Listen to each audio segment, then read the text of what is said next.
and the Glorious Revolution. I mean, I don't have to live, most people know what I'm talking about. If you ever took a course in European history, it took a long, long time for them to get past Henry VIII to where they are today.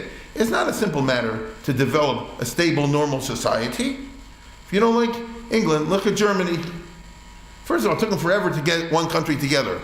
You had to go through Bismarck, and then through the Weimar Republic. Ebert was the head of the Weimar Republic.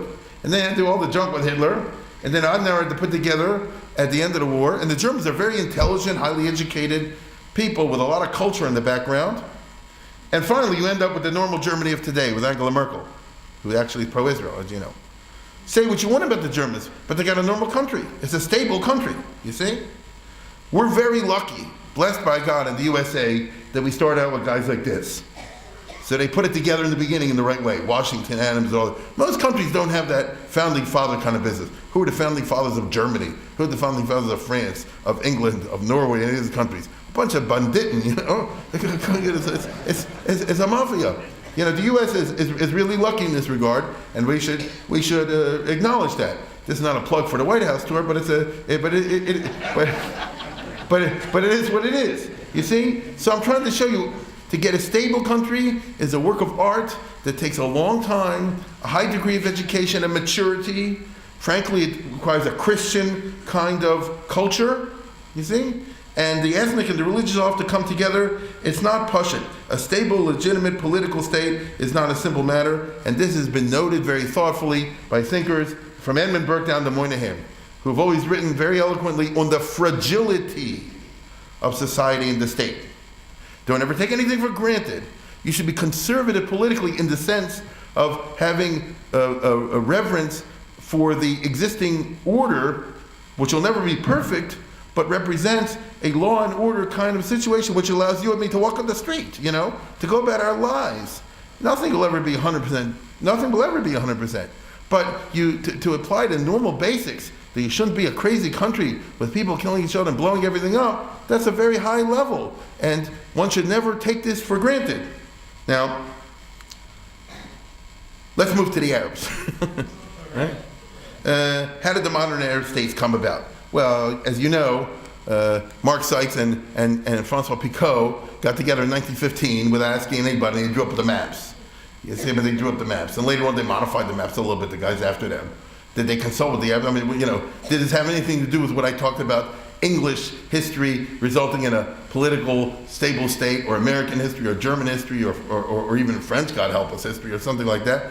You know, none of that, of course. Countries, entire countries, were created after the First World War purely to satisfy princes. Specifically, the British had promised Faisal that he would get a big kingdom. They were not able to deliver.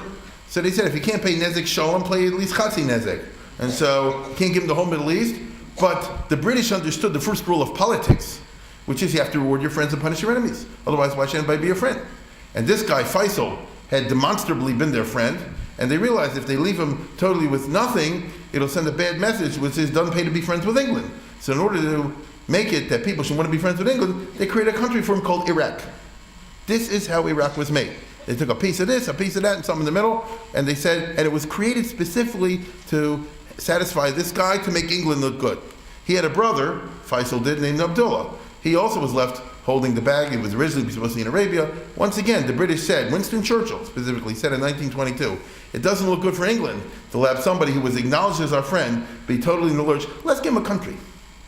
And they invented what they call Jordan. Does this have anything to do with the Magna Carta? With the stability? Was William the Conqueror? With a Bismarck? You see what I'm saying? You have to understand this when you read the papers every day. That what are we talking about over here? How was Syria created? How was Lebanon created? The French, they said, we want a piece of the pie. And so Sykes and Picot said like this, who's going to get what? And the British were very sneaky. They said, we'll take the Iraq part. It looks junkier because they had geology reports that there was oil. You see? And French got cheated. They never forgave them for that. But the French said like this, we have historic interests in the Levant, in Syria, because the Crusaders were in Syria, and the French have a lot of schools and missionary things in Syria, and especially there's a separate place called Lebanon. No, not yet. There's a special place called Lebanon, and Lebanon had a bunch of Christians there, and France considered themselves the protectors of the Christians. That was an imperialism point of, I mean, what does that mean? France is all the way over here, Lebanon is all the way, no, we're your special protector, we have the right in there. Meaning this was totally about French pride and their arrogance, if you wish. And in order for this purpose to satisfy their own things, they took over a country called Syria who didn't want them, and they took over and eventually carved its borders and made a new country. And out of that, they took a peace later on in the 1930s, which they wanted to separate out separately, so they have a Christian state so that the French would always have a base over there, because when the Muslims kick them out, the Christians will always be on their side. That's the plan, the Maronites and the others. And hence, so this is the basis of the creation of political states today. Now let's take it in detail. What is Syria really? There's no country called Syria. These, as you can see over here, are the Sunnis. Nobody lives here. It's all desert. Let's get that straight. This is what we call a country. It's all desert. These are the Sunni Muslims, who are the biggest. And they're real angry because here's the Alawites. Look what a small piece they are of the whole fabric. So they say it's not fair that the Alawites are ruling all of Syria since 1970, when Assad Sr. shot his way into power and killed everybody and established a dictatorship with the help of Russia and the secret police and all the rest of it, in order to keep hold and killed millions of people in order to keep this down. And his son is doing the same thing until there. What I'm trying to say is, don't forget the Druze, by the way, okay? You see? So, is there a country called Syria? Who made these borders? Who decided on this? Who decided that these guys should be in here and not part of this or part of this? Sykes and Picot and Woodrow Wilson and Clemenceau and all these other guys. What's it their business? That's what happened. And nobody's tampering with the system today, because whoever's in power is benefiting from the system. Hence, don't be surprised if you have a murderous civil war going on in Syria. This is what it's all about. It has nothing with democracy, it has nothing with politics, it has to do with Shvatim fighting each other and one trying to kill the other. Let's take a look at Lebanon, a so-called country. Right? Okay, here's the Shiites, that's all we need, right next to Israel.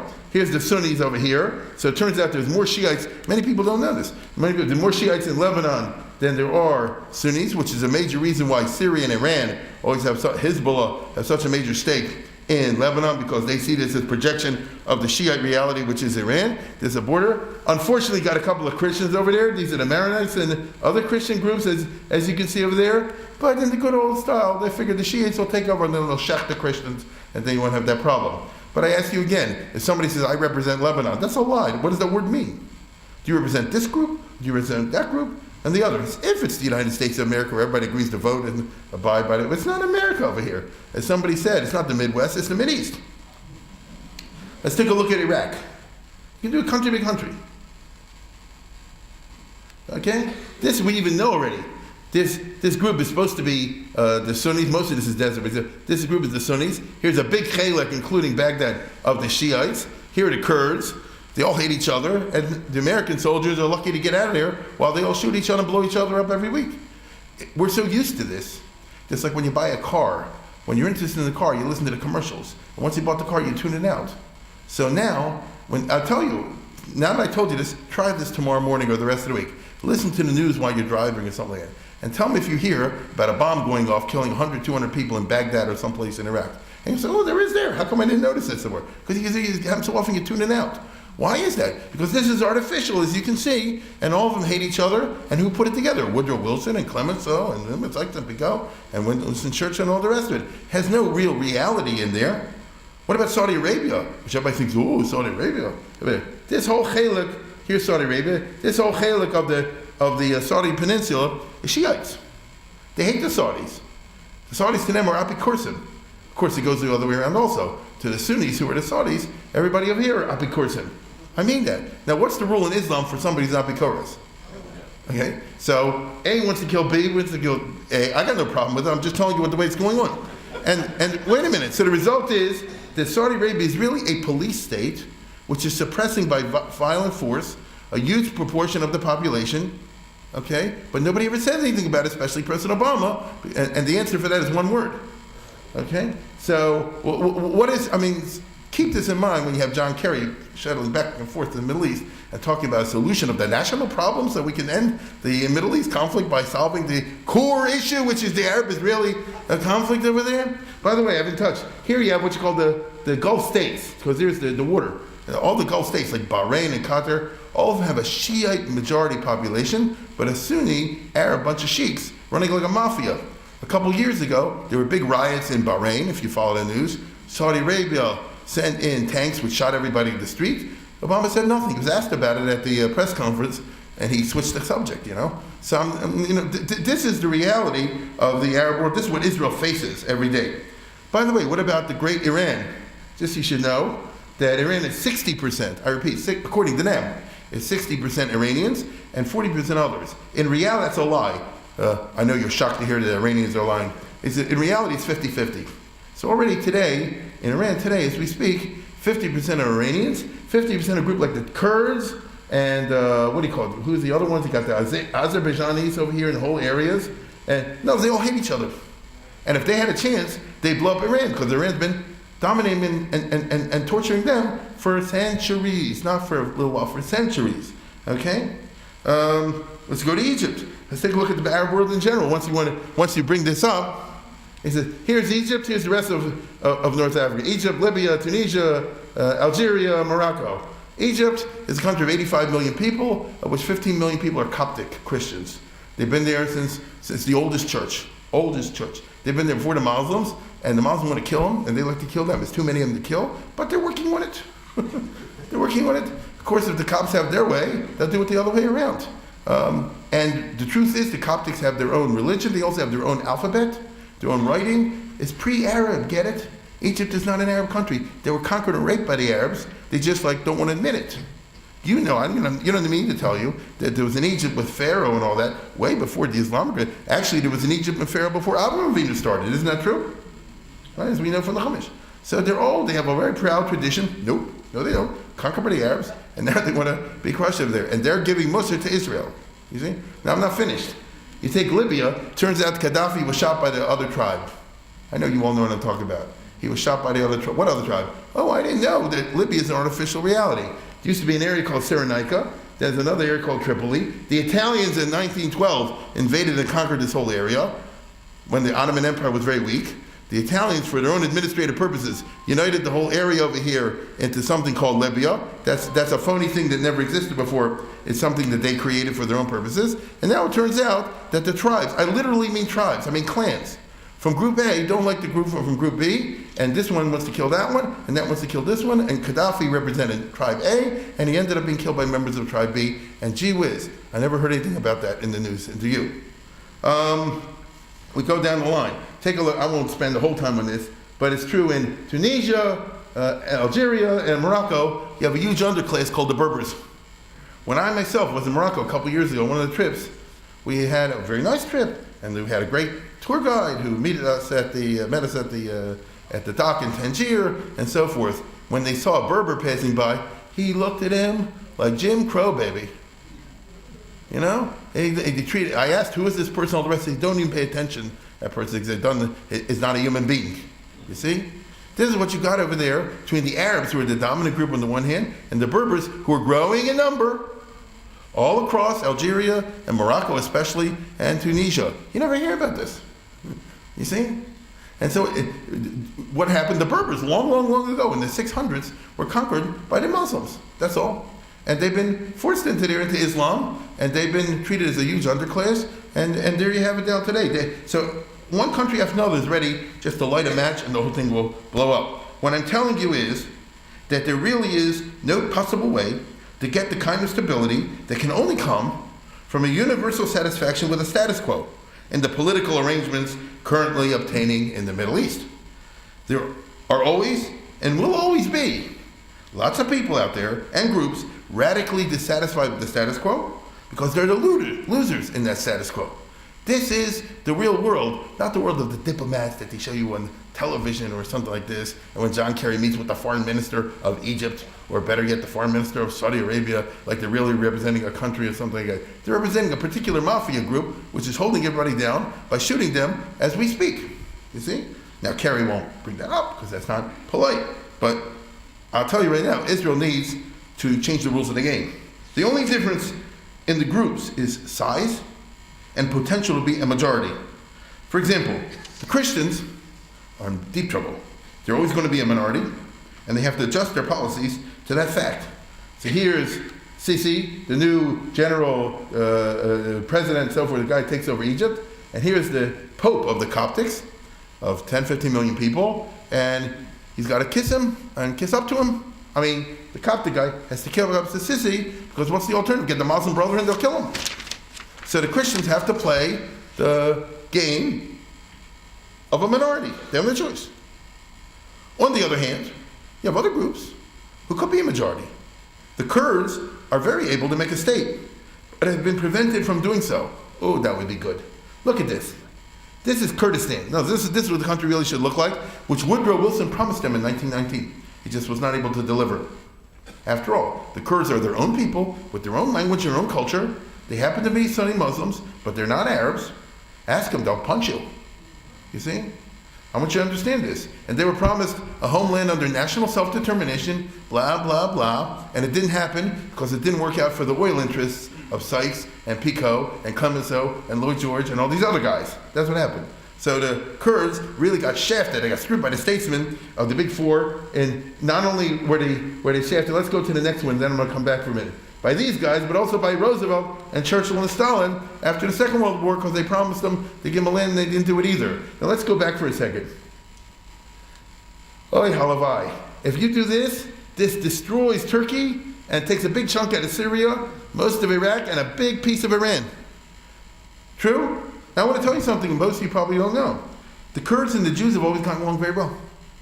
The history of the Kurds and the Jews, most of the time, has been a very positive one. It worked in the classic Middle Eastern style in which, like the Godfather movie, the guy goes over to the Kurdish chieftain and he says, I'm your boy.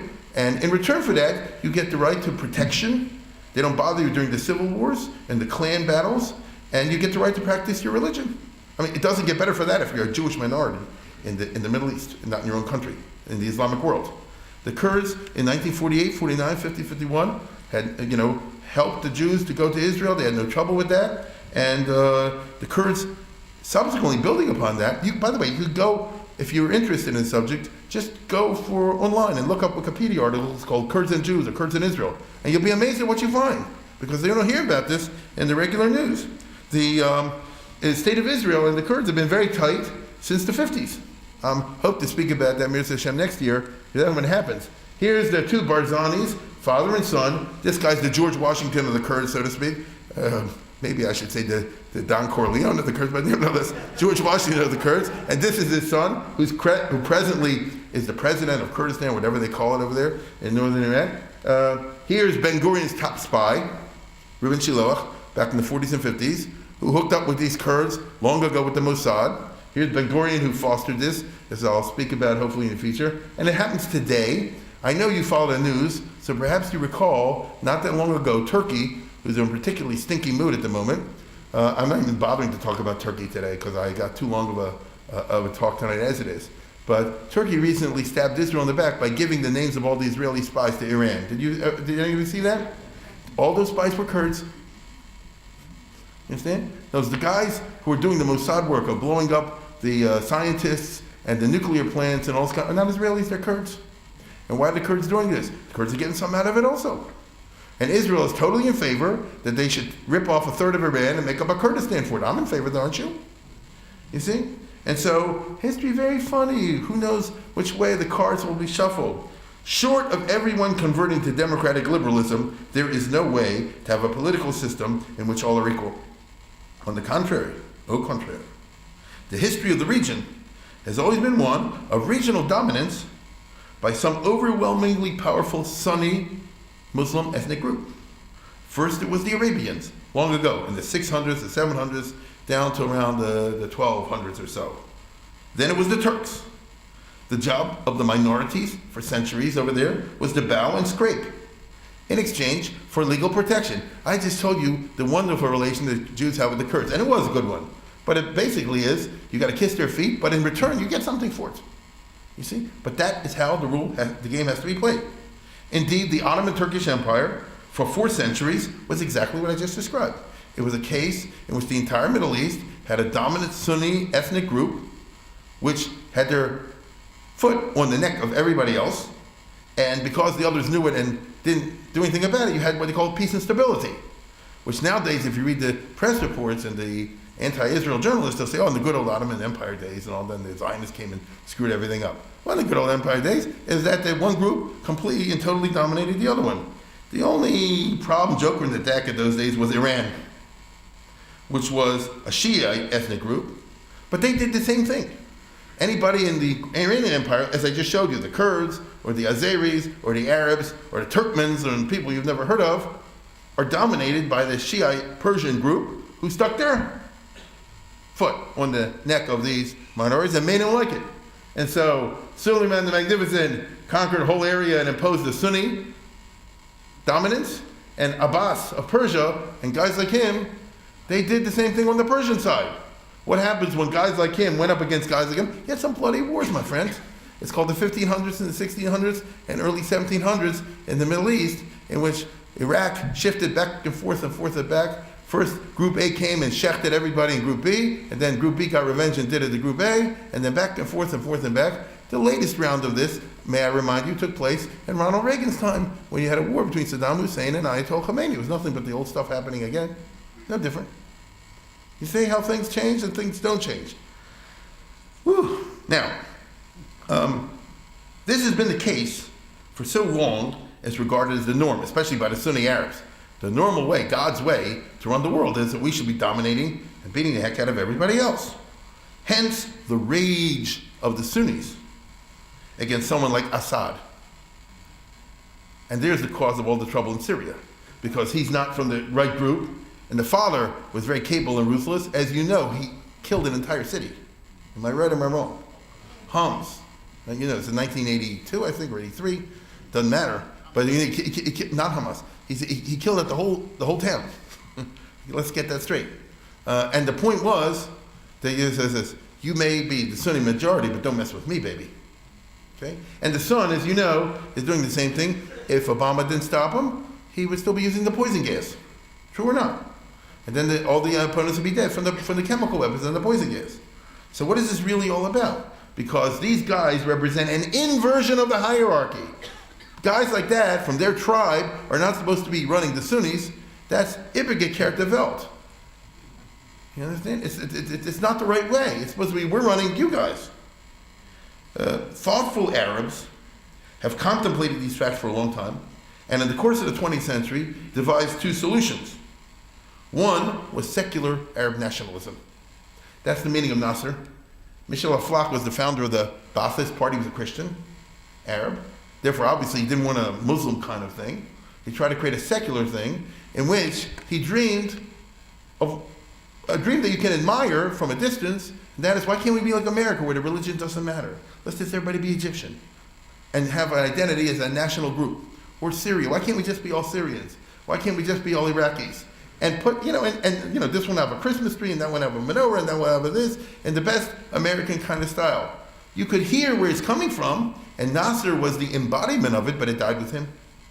And Nasser wasn't able to make it work either, but he captured the imagination with his charisma for 18 years that he was in power, and gave the Arabs a vision that this would happen. But of course it didn't happen. Instead, you got this, right? You got the Assads, and you got Saddam. This was the Ba'athist party that I spoke about. This is the Ba'athist ideology, which is put religion aside, focus on the nationalistic elements, the secular elements, and create a reality out of that, and make a modern state with a modern economy that provides food and jobs and shoes and things like that for everybody, and let the other stuff wade into insignificance. But it all degenerated into Nazi-type states, as you all know. A second derech has been that of Sunni Islam as a revival. That's what Osama bin Laden and the Al-Qaeda guys and all these other guys are all about. They said, let's restore the proper hierarchy. Get one big state that we dominate everybody else and crush them. Now the problem, of course, has been that the Sunni idea ought to appeal to everybody, but they have this religious extremism, as everybody knows. Remember this? Let's go to the next one. This is the fire where they won't let the girls out of school. You know what I'm talking about, right? They take the religion even farther than we do. I hope. Anyway, so, which is, of course, engendered a counter-reaction. So that's the whole battle between Sisi and Morsi, right? He represents closing down the school, don't let anybody out. And he says no. And Sisi knows that if Morsi comes over, he'll kill all the Sisis out there. And because they represent the Nasserite establishment, the army and the police, the people that were set up by the Egyptian state during Nasser's time and have held power ever since then. And if one group's come to power, they'll shecht everybody in the other group and welcome my friends to the Middle East today and to Egypt. So it doesn't seem to be a solution to the problem, and there's certainly no Arab Thomas Jeffersons running about. I can't somehow bracket these two over here, okay? Although that's what they need desperately, isn't that the truth? The Arab world needs desperately, for their own reason. I'm speaking now in a friendly terms to the Arabs. As you need a Jefferson out there, but it's not going to happen, as you and I know. So what do we see out of over here? There are no genuine Arab states, and there are no legitimate rulers, not one, deriving their power from the consent of the governed. Only a group of mafias whose sole interest is to retain power for themselves and to use political trends like anti-Israelism to help them stay popular to the degree possible that such emotions can generate. So if you're an absolute dictator and everybody hates you for this, that, and the other, at least as you say, let's attack Israel, they give you some room. A guy like Sadat, for example, who was from this group, it would have looked like he might beat Israel. He got genuinely popular because at least he'll do something.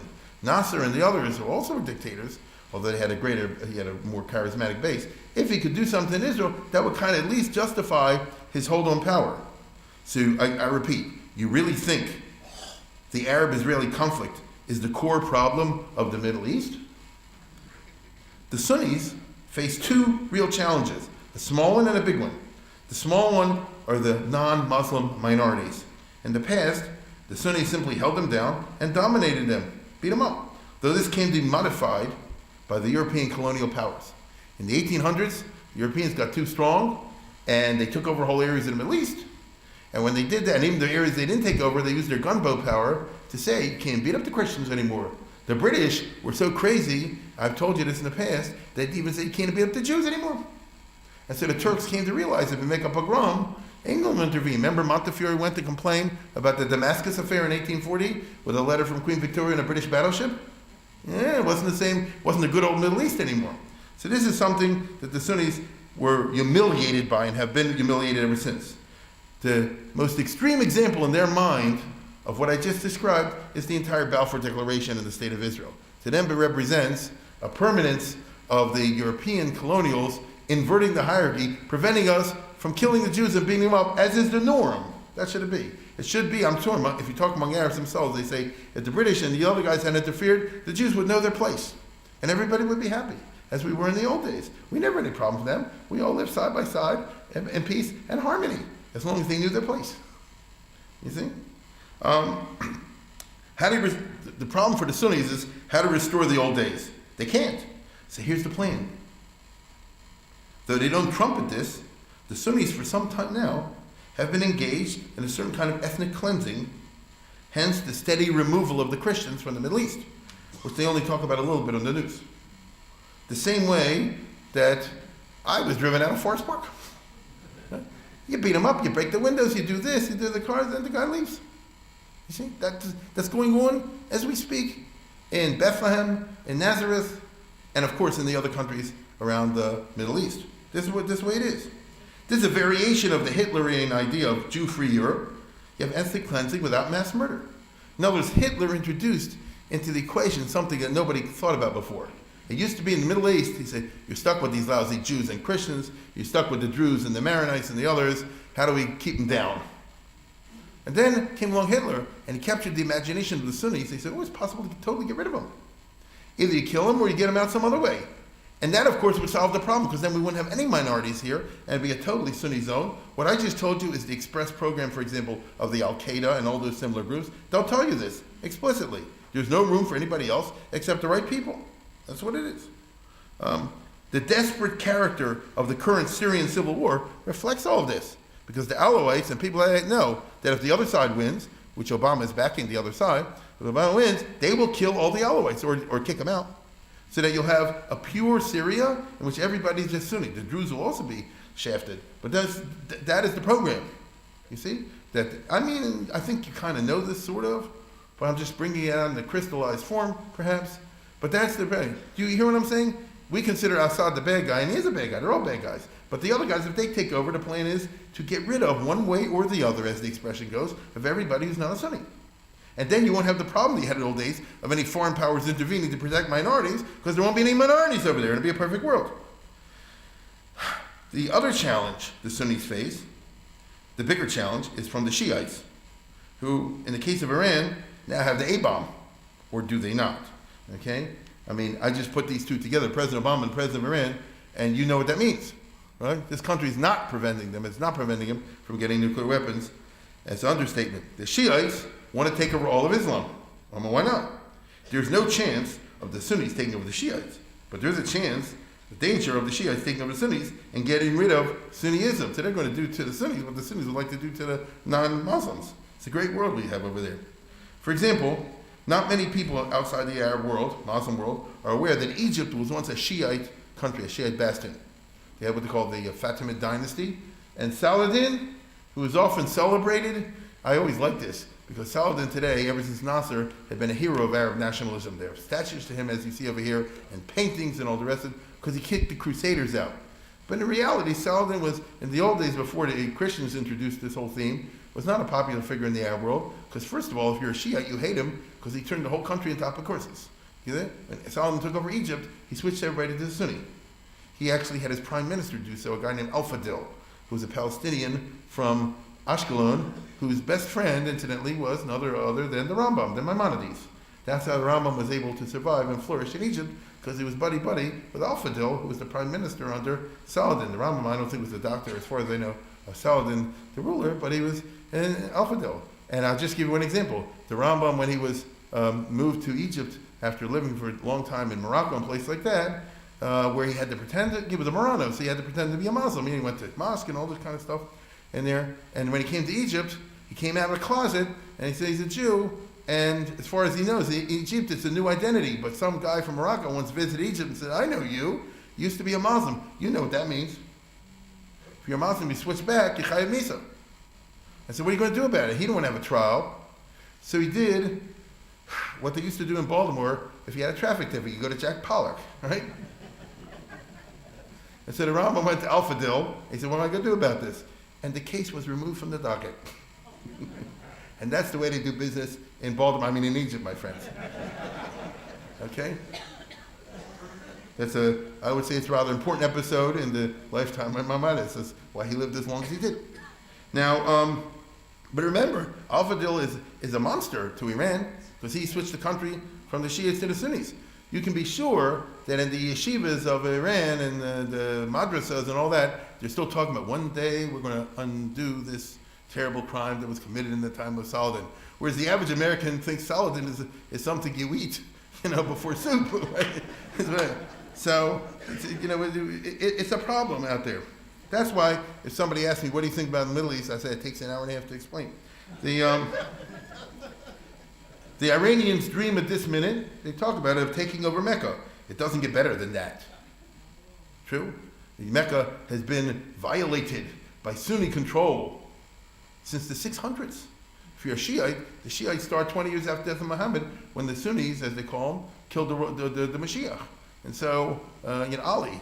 And so, what do you call it? Ever since then, Arabia and the most holy sites have been under the control of unbelievers, and not only that, but the most ultra of all believers, which is the Wahhabis. It doesn't get more than that. The Wahhabis destroyed Muhammad's house back in the 1700s. They destroyed the stuff on his shrine. To the Shiites, these are all sacred things. Oh my goodness. Again, if you're interested, I'm not going to spend an hour to do it. There's plenty of bad feeling over there. And it's totally possible, by the way, my friends, that a war can break out along sectarian lines between Iran and the Arabian Peninsula. It would have happened already if not for fear of America. Look at the map. Here's Iran and here's Saudi Arabia. It's only across the Persian Gulf. The Iranians, if you follow the news, just have now an Atlantic fleet they're trying to build. You hear what I said? An Atlantic fleet, okay? One day they're going to bring the Atlantic fleet back to the Persian Gulf, and who they're going to bomb? You understand? And by the way, they won't have to bomb them, because the great majority of the people in the eastern part, in this area of Saudi Arabia, hate Saudi Arabia. As I told you before, they're Shiites. As you see, what's happening over here, and the only thing preventing is America. And what does America look like right now? Not very strong. Obama doesn't project, because this is the whole critique of him, as you know. Now, all this poisoned history has to be taken into account whenever anyone contemplates the Middle East situation. So you ask me about what the future is, it's complex. So what can I do about it? As you can see, the Arab-Israeli conflict is merely a piece of the whole pie. It all depends on which way the Middle East is heading. At the moment, we're in January of 2014, Israel has to pay attention to three immediate neighbors undergoing turmoil fraught with possibilities. First and foremost, you got Egypt, 85 million people. Here, the legacy of Nasser is battling it out with the legacy of Hassan al-Banna. Nasser represents the secular Arab party. He started the Muslim Brotherhood, the Muslim Bros, all right? And this guy is, you'll have to excuse the diagonal, Sisi sees himself as the successor of Nasser. Morsi sees himself as the successor of al-Banna. I don't think most Americans even know who Nasser is. They sure as heck don't know who Obama is, they think it's Obama or something, And so, but it's next door to Israel. If the house adjacent to me is on fire, it affects me. If Sisi wins and Egypt remains divided, it'll be good for Israel. If he wins, it means the army will take over the control. You'll have a huge uprising underground by the Muslim Brotherhood. They'll always be agitating and blowing things up. The Egyptian government will be too busy handling their own terrorist problems to be able to do what they really like to do, which is stab Israel in the back. This was the story of Mubarak. Okay? Mubarak, whenever I followed him very closely. Whenever Mubarak had the possibility, he tried to stick it to Israel. But God so arranged matters, and of course in the 1980s and the 1990s and the first decade of the 20th century, until he fell from power, he usually had so much trouble with his local domestic Muslim Brotherhood opposition, and they were assassinating his officials and going after him and wrecking the country and all the rest of it, that he had to devote so much attention over there, he had to therefore maintain good relations with Israel, and he wasn't able to do as badly as he would have desired to do. If Morsi wins, it'll be a bloodbath. A monolithic Egypt, it'll be bad for Israel. So it depends. Now let's take a look at Syria. The conflict there, as I told you, between the Sunni majority, whose most dynamic element is the Muslim Brotherhood, which will be bad for Israel. I mean, who is the one making speeches right now that they should take over Syria? Al-Zawahiri, who's Egyptian, by the way, but the head of Al-Qaeda. I know you know that. He says now, over and over again, in the tape recordings that they put on the internet, that the number one goal now is Syria. Once Syria is taken over, then we go to Israel. That's what he says. This is the reason why Putin and Iran are backing Assad. Because they say, we don't want this guy to take over, because then he's going to encourage the Muslims in Russia to rise up and blow up Russia, which they're doing also, like the Chechens. And so look what a tangled business it is, okay? So it's not that anybody likes anybody, they're just thinking about their own dollar-amas. That's prohibited to Israel, but it's permitted to Russia. It's permitted to Iran, it's permitted to America, it's permitted to everybody else. Hence the hypocrisy. If Assad survives, it will be in weakened form, which will be good for Israel. If he somehow survives, he'll have a huge Sunni group that hates his guts. And he'll be constantly having to spend most of his time trying to hold these guys down. That's just the way it is. Assad's violent anti-Israelism is a classic case of an Alawite regime trying to earn its creds in the Sunni world. That's why Syria has been so vehemently hostile to Israel ever since the 1960s. They've been trying to say this, we're as good as anybody else. Don't think I'm a bad person. I hate Israel. I hate Israel more than you do. So therefore, I might not have the exact same religion you do, but cut me some slack over here because I'm trying to conquer and destroy Israel. But that card has been played too many times, and the Sunnis don't want to hear it. They say, you get out of the way. You see? There's a similar situation in Iraq, right, where you have this Shiite business that the Sunnis are trying to hold down, and the Sunnis are trying to say, we'll go against Israel and all this in order to get credit so that the Shiites and the Iran next door won't go into them. I may be boring people. I don't know what's going on. It's a complex situation. You see? The best possible thing that could happen to Israel in this decade is what? Establishment of a Kurdistan that would bust for Mamzerim. Syria, Iraq, Iran, and Turkey. Oh, this would be good. Doesn't get better than that. Right? That is Israel's best case scenario. Would Obama and the others let it? Obama would say like this, we don't want to set the stability of the international Middle East system. That's what they say. I mean, I'm not making it up. This is what they say. Ask the State Department. This will not help encourage stability in the Middle East if the just, I repeat, the just, national claims of the Kurds not to be dominated by the Turks or the Syrians or the Iraqis or the Iranians is given any kind of play. True, the situation is not perfect. It's not optimal. In a perfect world, the Kurds would have the right to self-determination. But we don't want to upset the internationals. What's that all about? That's all a bunch of whatever. So it is what it is. The Arab states, of course, in general, oppose the Kurdistan. That would call into question the entire Sykes-Picot system, wouldn't it? Once you make a new country, then you ask your question, Taka, where's the legitimacy of the other borders? Who made them up? And then the people in power lose. And that they never want to do. Okay? So the glass is half empty, but it's also half full, as far as Israel is concerned. If Israel is under pressure, so are the Arabs, so are the Arab neighbors. The good Lord works in mysterious ways. The other half of the question about the coming decade is this. Can Israel overcome its own problems, internal problems, to continue as a stable democracy with a legitimate government? I repeat, a legitimate government, something that exists nowhere in the Muslim world. You know, we Jews have our problems, but we actually created a stable state. Look how hard that is. It took the British 8 centuries. It took the Germans a long time. Israel had to do it on the ground. There's reasons for it, but nevertheless, that's something we can pat ourselves on the back on. Now, in other words, what are the dangerous rifts in Israel that could tear apart the fabric from within? Here's a map of Israel. Look at this. Here the Arabs are 50%, something like that. And here the Arabs are 75%.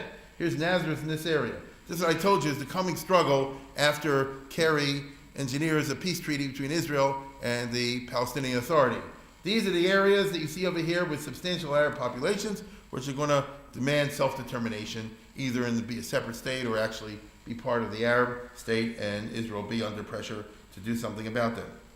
What do you do about the Israeli Arabs? They're biding their time, waiting for the aftermath of the treaties I told you before. Look at this. Here's Goebbels, and speaking in Czechoslovakia, Joseph Goebbels. That means that this was like 1936. That's way before the Czech crisis of the Munich crisis. So Czechoslovakia was a democracy, and because democracy, anybody can come and say what they want. And so Goebbels came in there, and he said the following. He said, we intend to take over this country, and when we do, we're going to stick it to the Czechs, but you can't do anything about it, because you got a democratic country, and you got to give me the right of free speech. So I can say whatever I want about you. I can say I intend to kill you the day I take over, and you can't do anything about it because I have the rights of free speech.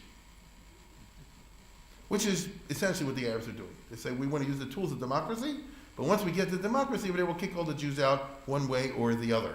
We'll get rid of them one way or the other. It's not democratic. You can't do anything about it. Israel is a democracy. Those are the rules. You think I'm exaggerating? You know I'm not. Look at the representatives of the Arabs in the Knesset. They say these words. They're obnoxious. They know they can do this because Israel has to play by the rules. You see, it is what it is. And so it's pretty sad.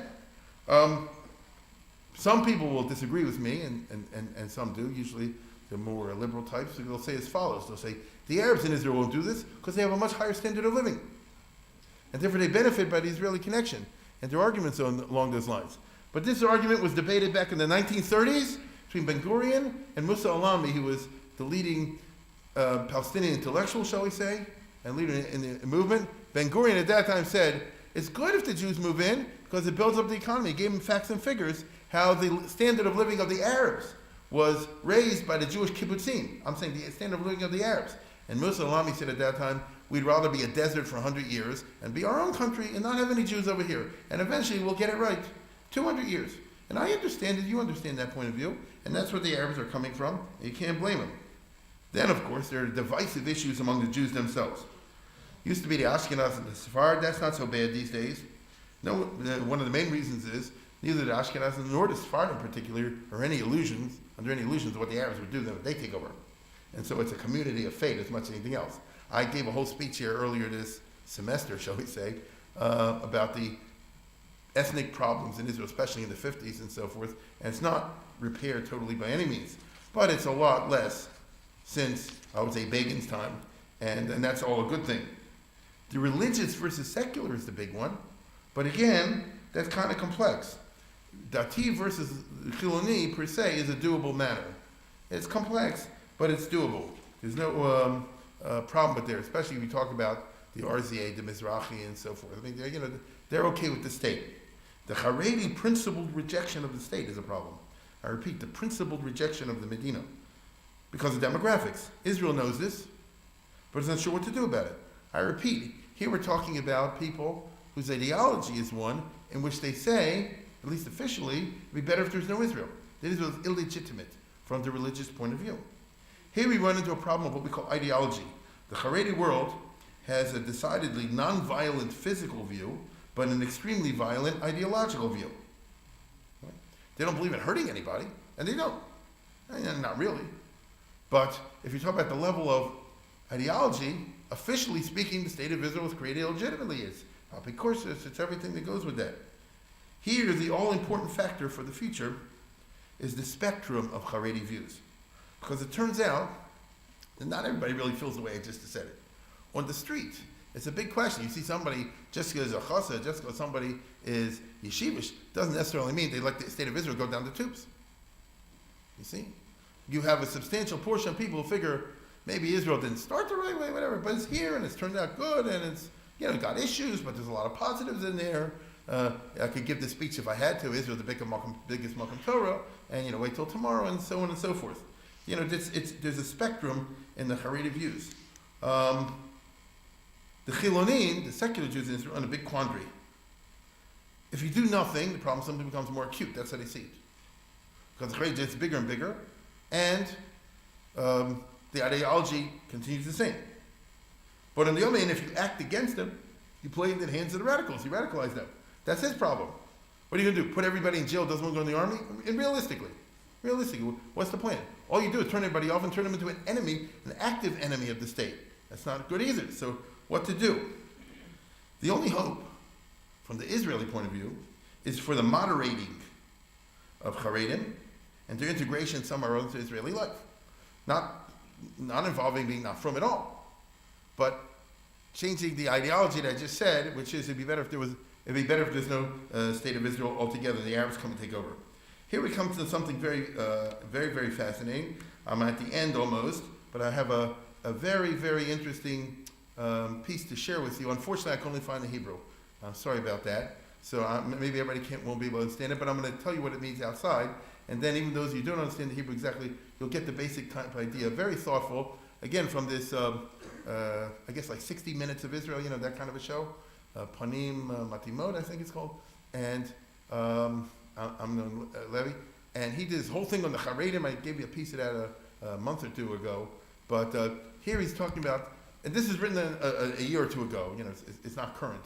But he's talking about the fascination of significant groups among the Haredim with Israel and the army and all the rest of it, who they like and kind of venerate on the one hand, even though ideologically they don't feel comfortable with it. So we're talking about facts on the ground on the one hand versus pure hashkafa on the other hand. And the point he's going to be trying to make is that you see in everyday life, there's going to be a whole group of kids going from a Haredi yeshiva, they're going all the way up north to the Lebanon border, Hardov, where there's some kind of tradition. I never heard about that. Avraham Avinu was there, did the Bris Milah Psalm or something like over there, and there's like a tiny little shrine or a shul or whatever. And in order to go up there, it's a high security area, so you got to go with the tzahal. And all these kids are like all over the place with these soldiers and huddling with them, even though they themselves are totally with payas and, as you call in Israel, black. And you see, it's a very positive kind of a chemistry, even though at the same time, in the ideology sense, it shouldn't shtim.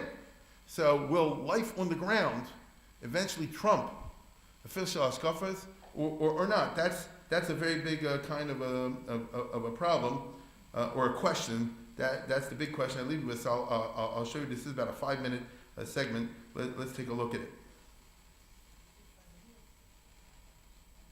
רויס, פפנהיים ואנשי העדה החרדית מייצגים את הקיצוניות. הם מיעוט שמאבד כוח מתוך החברה הזו. זן שהולך ונכחד. רוב החרדים היום הם מתונים ופתוחים יותר.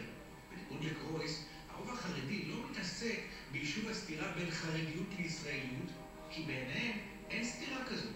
הם רואים עצמם כישראלים לכל דבר. They see themselves as Israelis. בעמוק מבפנוכו, מה שנקרא, החרדים הם כואבים פה כל כאב. אספר לך סיפור סיפור אישי קטנטן. אחד הילדים שלי היה ילד בגיל 7, בתלמוד תורה של היישוב הישן ביידיש בירושלים. ביום של אסון המסוקים בערב הוא בא הביתה לארוחת ערב. When an Israeli helicopter crashed with a lot of dead. דיבר בבוקר על האסון שקרה, ש73 חיילים נספו. הוא אמר שכל אחד מאיתנו, אמר לילדים, צריך לקחת על עצמו עניין טוב לתקן, כי בגללנו זה קרה.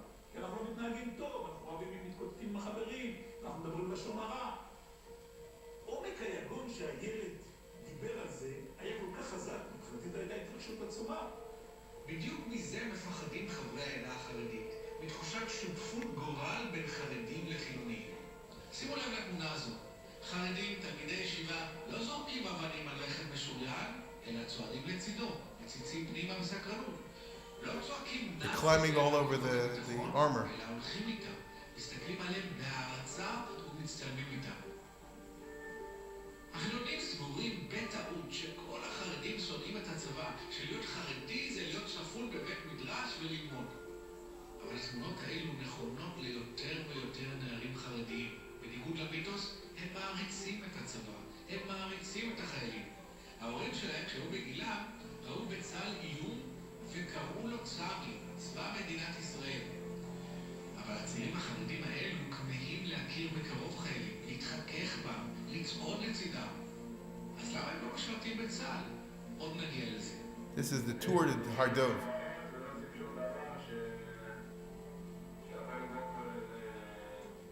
This is the army guy leading the tour.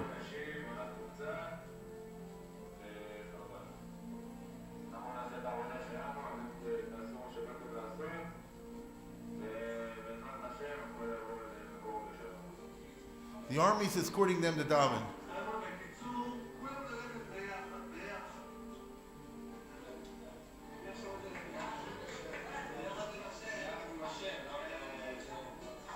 הצטרפנו לטיול של בחורי ישיבה להר דוב על גבול לבנון בחוות שבעה השנויות במחלוקת והמסוכנות והסגורות לציבור הישראלי. הסיבה הרשמית למסע להר דוב היא שאומרים ששם התגלה אלוהים בפני אברהם וחרט עמו ברית. הסיבה האמיתית היא שאפשר להתחכך בחיילים ולחוש מעט סכנה.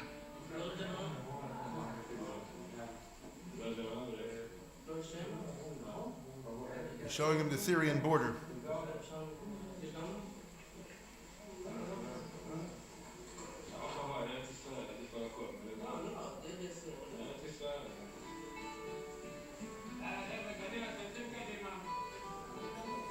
וכשסוף סוף מגיעים לציון שהוקם על ההר, למקום בו יש המאמינים כי אברהם אבינו עמד בכבודו ובעצמו ודיבר עם אלוהים, חלק מהצעירים מתפללים, אבל חלק אחר מעדיף להישאר ולדבר עם החיילים, שותפיהם לכיבוש ההר.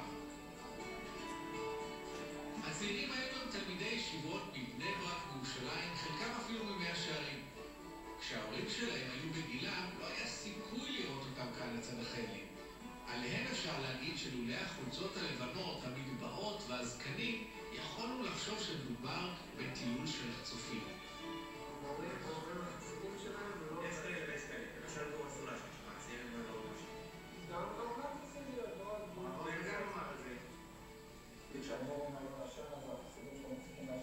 Yeshiva hackers.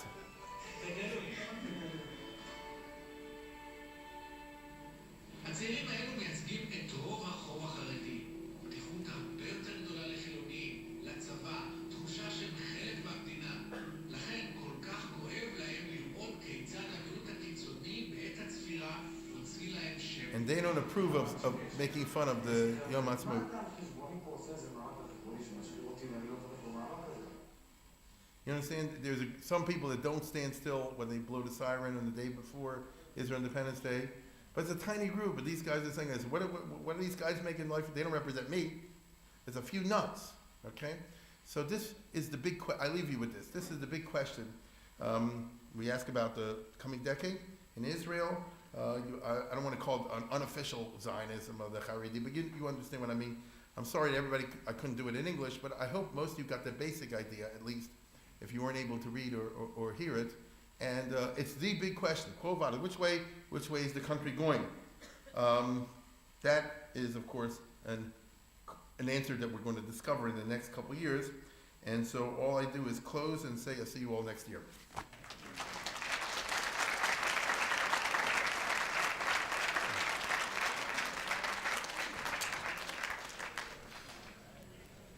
Jake, get a hold of it. Thank you very much.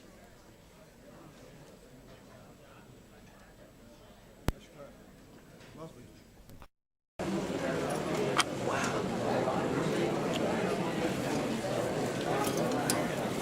You're starting to work on next year, Howard? He's the director. I'm just the plebes. Follow my direction. Yeah.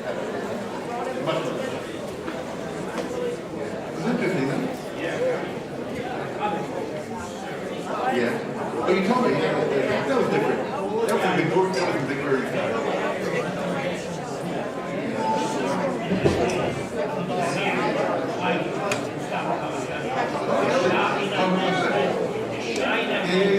Yeah, that's next year. That's next year. Number 57.